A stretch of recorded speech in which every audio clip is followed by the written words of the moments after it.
Can you tell me what Entangled is all about? Entangled is a fantasy adventure. It's a battle of good against evil. I have two principal characters, both of them young women. One of them lives 24,000 years ago in the Stone Age, and the other lives today in the 21st century in modern Los Angeles.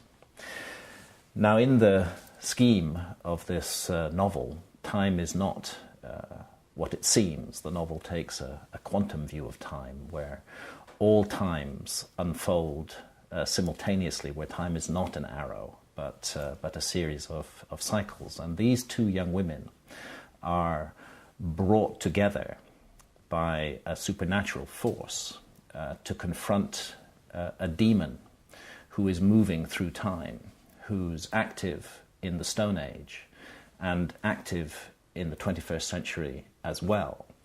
And the only way he can be defeated is if these two young women come together and join forces and exercise all their courage and all their ingenuity to bring about the victory of the light against the darkness. I can't wait to read it. Sounds brilliant. You're known as a writer of non-fiction. Why did you decide to write a novel? For many years, I've written nothing but non-fiction, and rather controversial non-fiction, looking particularly at the possibility of a lost civilization. Could there have been a forgotten episode in human history? And Fingerprints of the Gods is my best-known book in this field, but there have been many others. And I ran into a huge amount of academic hostility and criticism in exploring this subject. And what I found was that as a result of that, I was writing books where I felt more and more determined to bulletproof my argument against any criticism that might come up from the academic world. And as I look back on my books, I see them gradually getting longer and longer as a result of this, so that I was writing books of 800 pages in length, primarily because I wanted to make sure that every argument was absolutely nailed down, that the academic critics would be responded to within the book itself. At a certain point, during the early 2000s, I was in the Amazon researching another book, another non-fiction book, and I encountered ayahuasca, the mysterious vine of souls, which is used by shamans in the Amazon to enter what they believe is the spirit world. And since that first encounter with ayahuasca, I've now drunk it more than 30 times, and it's become a very important part of my life. And one of the things that ayahuasca showed me back in 2006 was that my path now is to write a novel. I have to pause on the non-fiction and write a work of fiction. And ayahuasca went further than that. In a series of visions, I was given, essentially, the basic plot, the dilemma, the story of Entangled, and I was told, go write it. So I sat down and started to write a novel.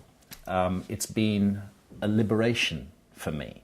I don't have to worry about those critics anymore. Of course, I can put lots of controversial, factual information in the story, but I don't have to bulletproof it. Any critic comes to me and throws a criticism at me, the answer is very simple. Hey, it's just fantasy. And how much of it do you believe is fantasy?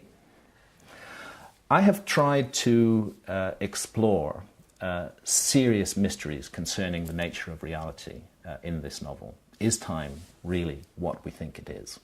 What is good? What is evil? What is the place of human choice in this whole equation? But what I've tried to do is to wrap this serious exploration up in a really fast-moving action adventure story where the story just never stops moving. There's constant jeopardy, constant danger, which is moving the story forward. It's pure story in that sense. I don't have to worry about the factual background, but what's fun is to work in these subversive and controversial facts into the story and empower people with that information in a way that's fun to read. How is writing fiction different from writing non-fiction?